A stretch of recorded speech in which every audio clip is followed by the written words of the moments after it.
psychological. Ngayon naman, susinurin ko ulit na balita.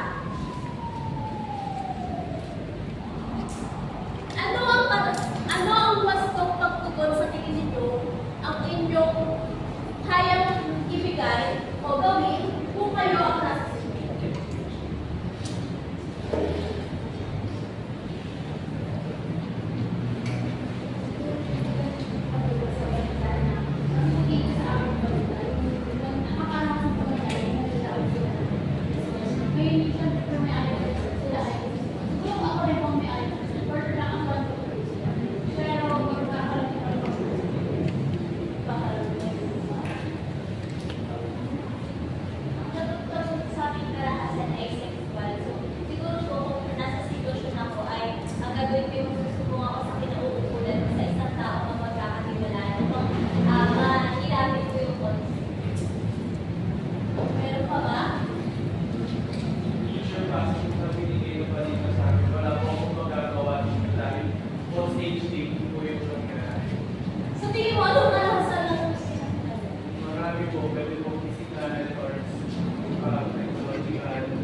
ng mga energy. Magandang umaga sa inyo lahat. Magandang umaga po, Teacher.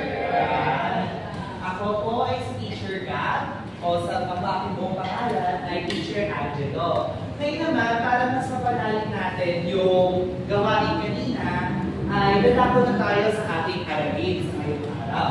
Ang ating aralin ay ang pagtugon ng pamilya laban sa karahasan.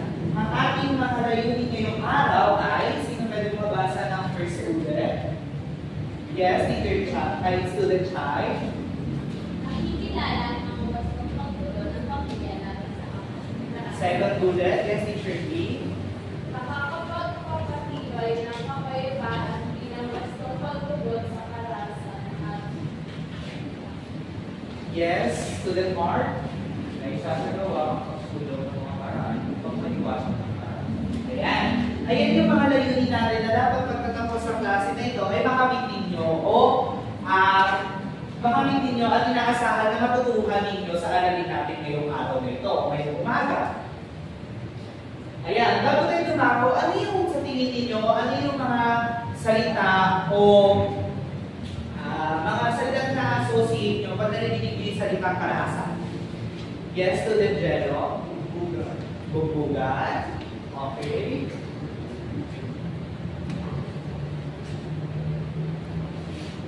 Ayan. Yes, Student Lee.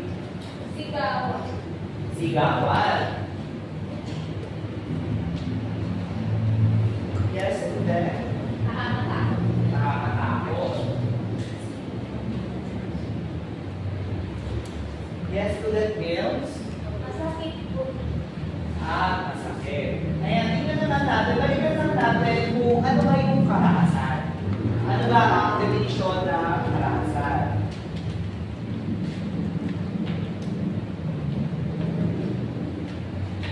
Ayan. Ang karahasan daw ay tumutukoy ito sa mga mararakas sa pagkilos o pag-ugali. Ito ay tumutukoy or may layunin na makapanakit at makapinsala ng isang tao. Pag sinabi natin makapinsala, maaaring ito ay makapanakit or magkaroon ng injured sa isang tao. At isang aspekto din ng karahasan na dapat natin tandaan ay ito ay sinasadya. Sinasadya na nananakit doon sa biktima. At ang karahasan naman ay tumutukoy ito sa paggamit ng pisikal na lakas at pwersa upang magbanta. Magbanta sa isang individual, sa isang kasamahan, o sa isang komunidad. Bali ginagawa nila ay, ginagawa ng mga na nananakit ay ginagamit nila yung pwersa nila o yung power nila para mag-dominate ng tao. Ayan. Ngayon naman, sa kanina mga picture na ipinakita, alin dito ang mga uri ng karahasan na nagpapakita ng physical? Ituro niyo na lang. Ito, ayan, very good. Ayan, tingnan natin. Tutunay ba siyang pasok doon? Ayan. Uri ng karahasan ay isa ang physical. Pag sinabi natin physical, ito ay yung gumagamit na or ito yung nakakapinsala sa physical na aspeto ng isang individual. Maaaring pananakit sa katawan. Halimbawa, ito yung kanina yung sinabi ay yung pagbubugbugan. Yung pagbubugbugan na definition kanina, isang halimbawa iyon ng physical na karahasan. Ito pa, syempre, panunula, ayan, isa rin yung halimbawa ng physical na karahasan. Ngayon naman, sa picture na kanina natin sinulit, alin dito ang sexual na karahasan? Ito. Ayan, tingnan natin na. Ayan, tama.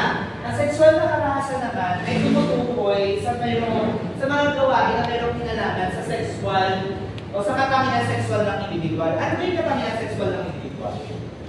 Ng isang individual? Yes, Student Mills. Yes. Sa katangian sexual ay lalaki. Yes, ano ka? Tama. Yes. Maghawak mo sa'yo sa kailan bakit yung magawa namin Ayan, tama. Then, isa yung halimbawa na sexual na karahasan. Dagdag pa natin dito ay yung Yung katangian ng sexual natin, ito yung maaaring dibdib ng babae, ari ng lalaki, at ari ng babae. At isa rin halimbawa ito, yung pagpipilit sa isang individual na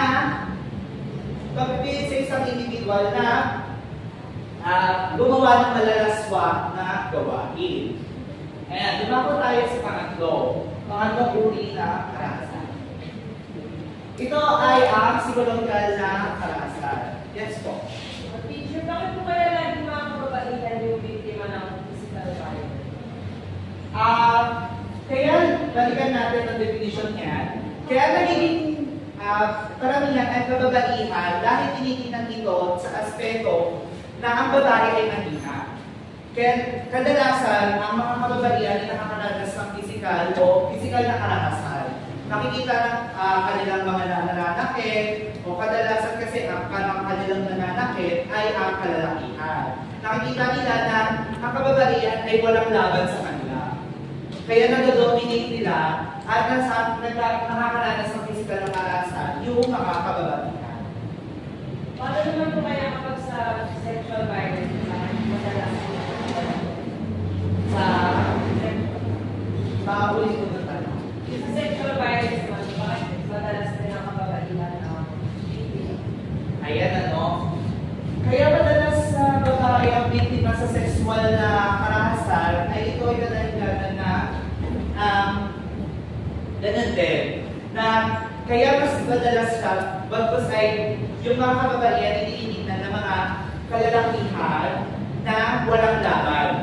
Walang laban, at the same time mahina, kaya mas mabilis silang ma-dominate yung isang tao o isang kababaihan. Kaya nakaka-reach siya na sexual na karahasan. Pero teacher, meron din naman po mga lalaki na-experience po nila yung sexual violence, eh malalakas naman po sila. Ayun. Kasi ang ginagawa naman dito, kaya nakaka-experience sa mga kalalakihan, ay ginagamitan siya ng pagbanta. Pagbanta, kaya sila napipilit na gawin yung mga hindi nila gusto gawin. Balikan natin yung unang definition natin, na ang karahasan ay ano? Ayun, ginagamitan ng lakas o pwersa upang mambanta ng isang individual. Ayan, nakuha ba, student? Ayan. Ngayon, tumako na tayo sa psychological na karahasan. Ang tinatawag natin sa English ay psychological violence. Ito naman yung tumutukoy sa mga gawain na maaaring makapanakit sa damdamin, isipan ng isang individual. Ano kaya maaaring maging halimbawa nito? Yes? Sure, sa ano po, sa Facebook, pag nagtatrash talk po. Ayun, trash talk. Ano kaya ito? Ano po, pag sa Facebook, pag yung pala po ako kami ng dalawa. Ayan, tinatrash talk ano? Sinasabihan po ng bobo. Oo, bobo. Sinasabihan sila ng bobo kasi nga doon di marunong maglaro. Oo. Ayan. At ayun, ay tinatawag natin halimbawa ng psikolohikal na karahasan, verbal abuse. Isa siyang halimbawa ng verbal abuse. Like, yes po. Ano po, ito yung sinabi niyo po sa cyberbullying po yun. Tapos meron din po tayo yung physical bullying, which is minsan nangyayari sa school na kung saan pinagtutulungan ng mga klase ko sa ilang mga. Ayun, diba? Tapos, mayroong maaaring epekto dito sa kanilang damdamin at isipan na maaaring bumaba yung tingin nila sa kanilang sex. Yes po. Sir, ang mga teacher po, ano po yung violence na naranasan? Ayun. Sa mga teacher naman, maaari din na isang psychological na karahasan. Bakit? Maaari kasi ma-verbal abuse sila ng mga co-teachers nila sa loob ng faculty. Maaari sabihin na, ay, ba't ganda yung performance mo ngayong araw? Mga ganyan. Parang nilalahing nila yung kanyang gawa o yung kanyang performance na maaaring maka-apekto kasi ito o makapinsala sa damdamin at isipan ng isang teacher. Ayan, nakuha naman po ba? Ayan. Ngayon, tumako na tayo sa panghuli na uri ng karahasan. Ito yung pang-abusong ekonomiya o economic abuse. Pag sinabi natin economic abuse, ito ay tumutukoy na inaasahan natin yung isang individual ay umaasa lamang sa salapi ng kanyang kinakasama. Katulad na lamang ng pag may mag-asawa.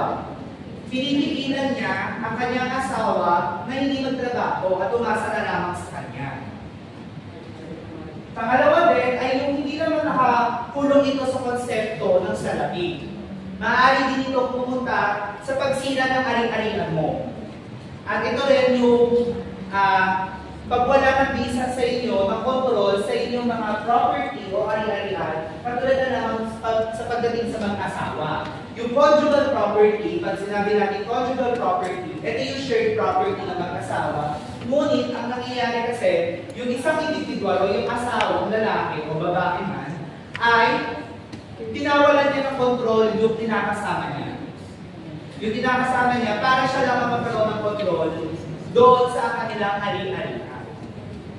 Ayan. Diyan natatapos yung uri ng karahasan natin. Ito, isang katanungan para sa inyo. Sa tingin ninyo, sa apat na karahasan na yan, alin dyan yung mga madalas na nangyari sa loob at labas ng tahanan natin? Yes, Student Jello. Sure, yung pagkapuso ng ekonomiya po, yung flood control projects ko na minawa ng gobyerno. Ayun, pwede rin maging isang halimbawa yun kasi ang flood control project ay galing sa tax ng taong bayan. At ito ay hindi for granted noong pa nga nasa DPWH. At ang nangyayari, kaya naabusip ang ekonomiya natin, yung bansa natin na nagkakaroon o inaabuso yung ekonomiya natin. Ayan. Ano pa kaya ang isa pang halimbawa? Yes, yung psychological po na mga abuso dahil siguro po naisip ko na magkakakonect na po yung physical, sexual, at economical. And yung sa psychological na karahasan ay lagi natin siya dala-dala bilang individual. Kaya parang ayun yung lagi natin nakakasama na yung encounter. Yan, tama. Kung mapapansin niyo, lahat yan ng karahasan ay magkakakonekta sa isa, yung psychological na karahasan, na maaaring mag-lead kasi doon yung mga epekto ng karahasan. Ayan. Sa tingin ninyo, ano kaya magagawa ng isang pamilya para malabanan yung karahasan sa loob at labas ng tahanan? Ayan, dyan na tayo nadako. Ay, bigyan ko muna kayo ng isang halimbawa. Ito yung datos mula sa Philippine Statistics Authority na makikita natin dito na ang kababaihan ay nakaka-experience ng violence by marital status. Ngunit, yung isa dito, makita yung color blue na ito, never married or never had an intimate partner, ay nakakaranas ng 7 sa mga kababatang kababaihan, ang nakakaranas ng physical violence at 2 naman sa kanila ang sexual violence. Ang kanilang edad ay age 15 o 15 taong gulang pa lang nakakaranas ito. At ayon din naman sa PNP o Philippine National Police, mahigit 18,000 na kaso ang naitala nila na nakakaranas ng karahasan. At ayon naman din sa study ni Romuel et al. Na meron silang yung 80% of respondents nila ay nakakaranas din ng karahasan mapalabas ang loob ng tahanan nila. Kung makikita natin yung mga datos na yun, ay nakakalungkot, di ba? Nakakalungkot isipin na ganitong harapin ang nakakaranas ng karahasan sa loob at labas ng tahanan natin o sa komunidad natin. Ayan. Bago tayo lumako, hinga muna tayo. Alam natin masyadong mabigat ang ating topic o paksa ngayon, hindi na muna ng panandalian. Ayan. Kaya naman, anong gagawin natin?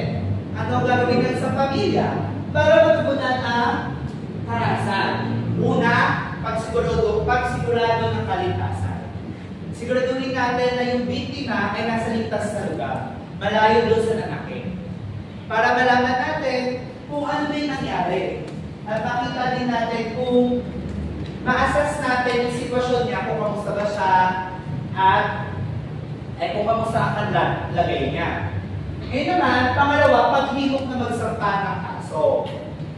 Hinihimok, ano ba ang ibig sabihin ng paghimok? Ito ay ang paghigaya doon sa biktima na magsampa ng kaso laban sa kanyang nanakit. At pangatlo ay gumagay sa pagkuha ng protection order. Ano ba ang sinasabi natin protection order? Ito yung, ang protection order ay nagsasabi o nagsasaad na Ang mga kababaihan, kabataan, o isang individual ay hindi na makakaranas ng karahasan bad doon sa kanilang nanakit. Ayan. At gagabayan nito ng isang pamilya yung biktima sa pagkuha ng protection order para hindi na siya mapuntahan muli ng kanyang nanakit.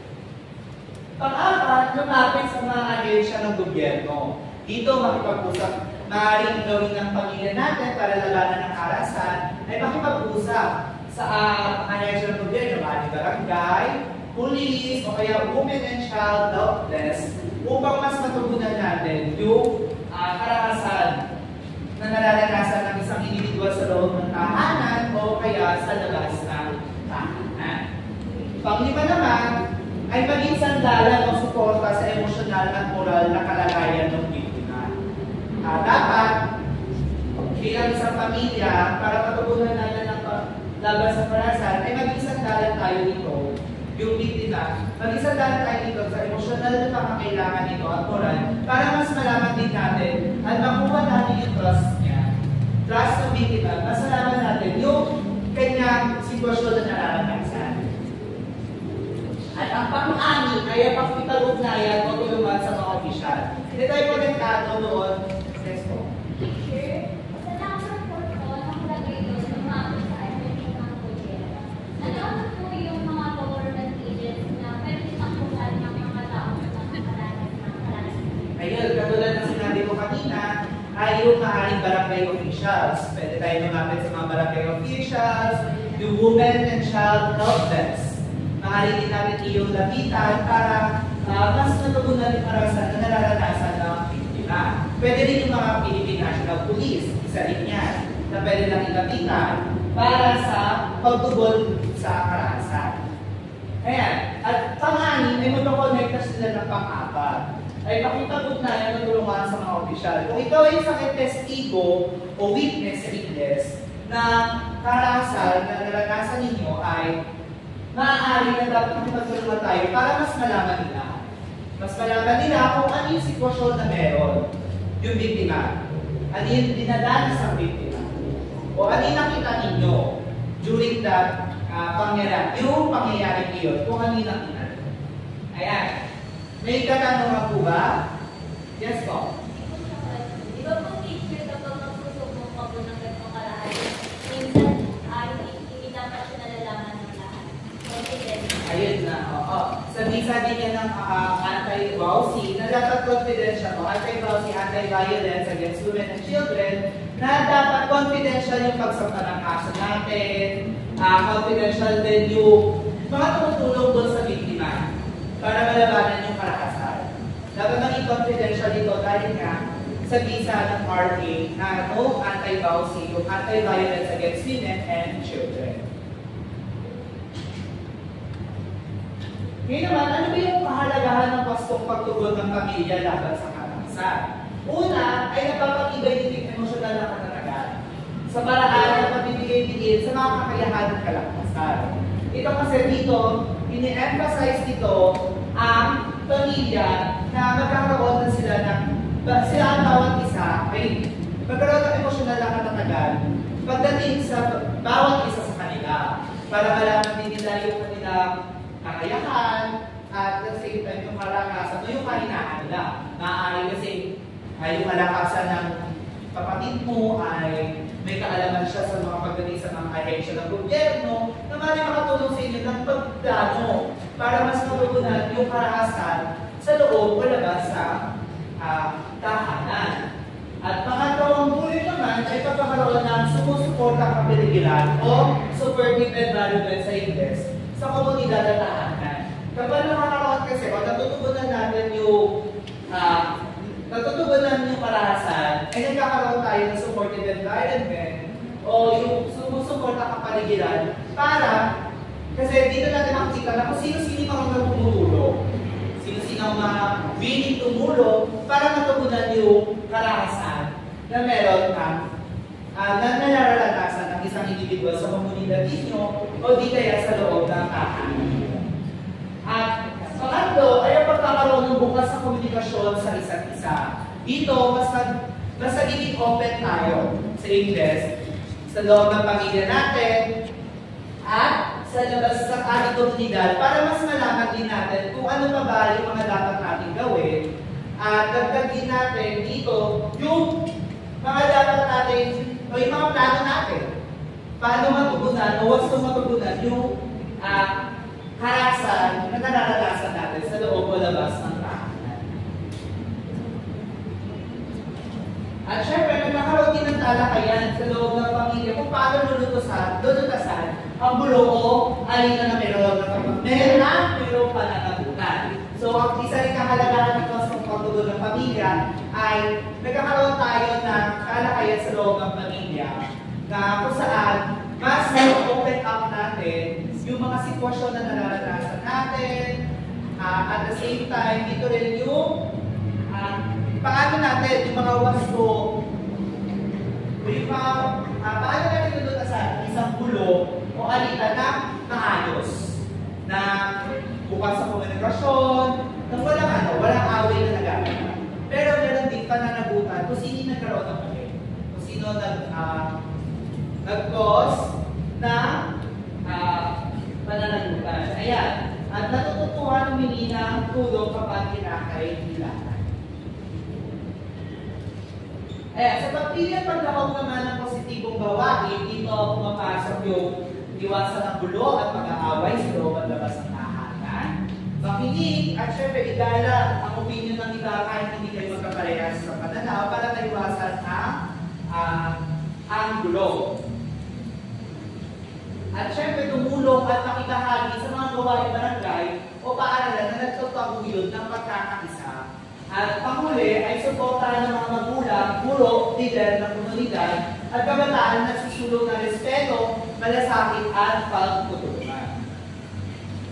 Kung makikita ninyo sa graphic organizer natin, magkakakonekta sila doon sa ating paksa na pagtugon ng pamilya laban sa karahasan. And, lumako naman tayo sa isang gawain natin. Ngayon, dalawang pangkat kayo at may susuriin kayo muling isang sitwasyon. Ito na ang pangkat 1 at pangkat 2. At meron din akong iabot na worksheet sa inyo upang masagutan ninyo yung mga sitwasyon. At magbibigyan ko ng random situations sa inyo sa bawat pangkat. Maaari kayong mag-form ng circle para mas kapag-usapan ninyo. Ayan. Meron lamang kayo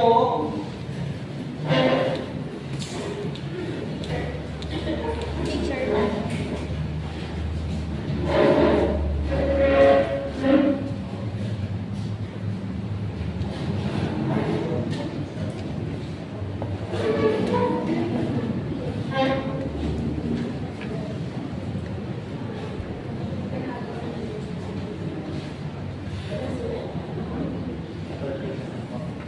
Ayan. Ngayon, babaguhin natin ang instruction o patuto. I-rotate na lamang iyan sa loob ng 1 minuto.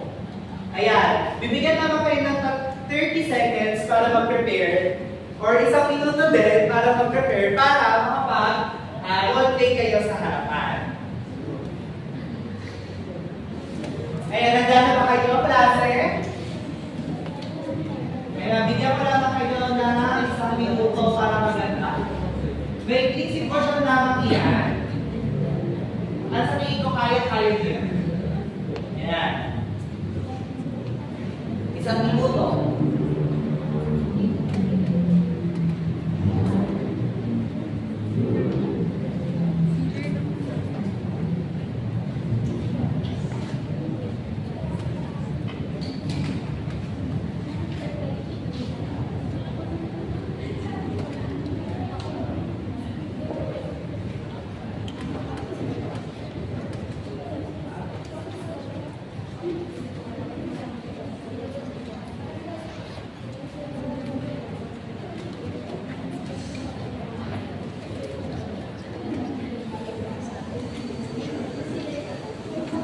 Kung may katanungan, maaari nyo lamang akong itanong o magtaas ang kamay para sa inyong katanungan. Ayan, sa 5 seconds na lamang natitira. Ayan. Okay. Sino ball play. Okay, unahin natin sa pangkat 1. Pangkat 2 na para mag-ball play ng 1 minuto. Ayan na.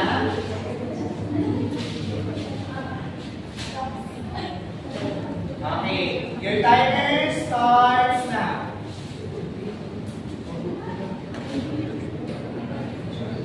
Uy, kayo wala na kayo mag-google kayo, hindi na kayo nagtatrabaho sa bahay natin, cellphone lang kayo ng cellphone. Ano ba gusto nyo mangyari? Hindi na kayo gagalaw? Mama, pinapagalitan mo na naman sila. Hindi ko sila masyan! Muna kayo sa kwarto. Mama, lagi mo na silang pinapagalitan. Gawin mo kung dito sila. Eh, bakit naglalaro lang naman sila? Kung bata sila, syempre maglalaro sila, Mama. Ayan, maraming salamat. Pero baka natin ang pangkat. Ayan, para sa pangkat pangalawa naman.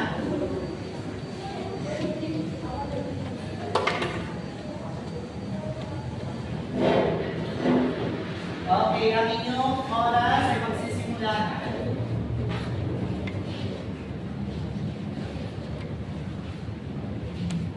Habang sa akin, zero sa test.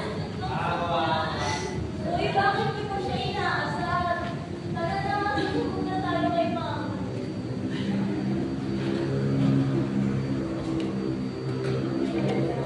Ayun na yun. Kaya, maraming salamat. Tayo na kayo umupo. At kayo naman, maaari kayo sinila ang inyong upuan at tayo ay pagkakaroon ng isang pagsusulit na sasagutan niyo lamang sa loob ng 10 minutes. Ayan. 2 minutes po pala. Ayan po. Ayan.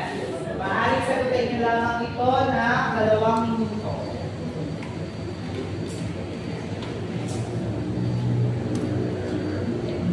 Ayan, your timer starts now.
Meron na lang kayo 1 minuto.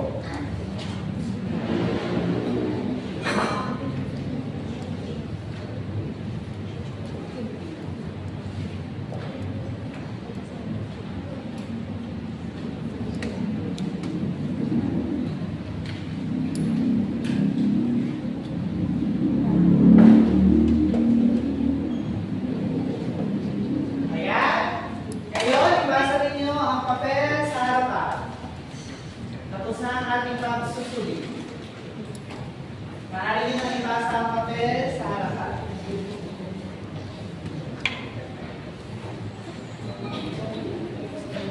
Ayan.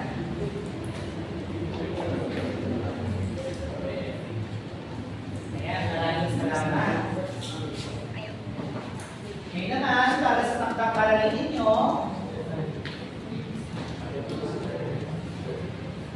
okay, ngayon, para dyan na natapos ang aming talakayan, kataralin, tungkol sa wastong pagtugon laban sa karahasan. Maraming salamat. Mag-aaral. Day 9 na tatak.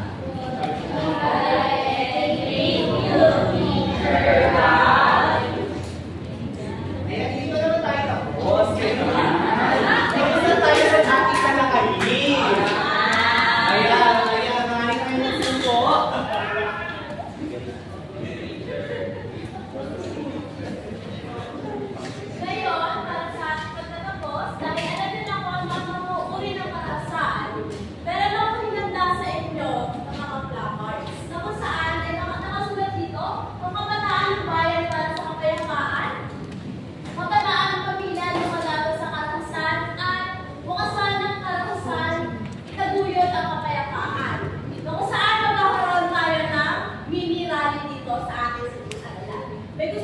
hawak ng ating lakay.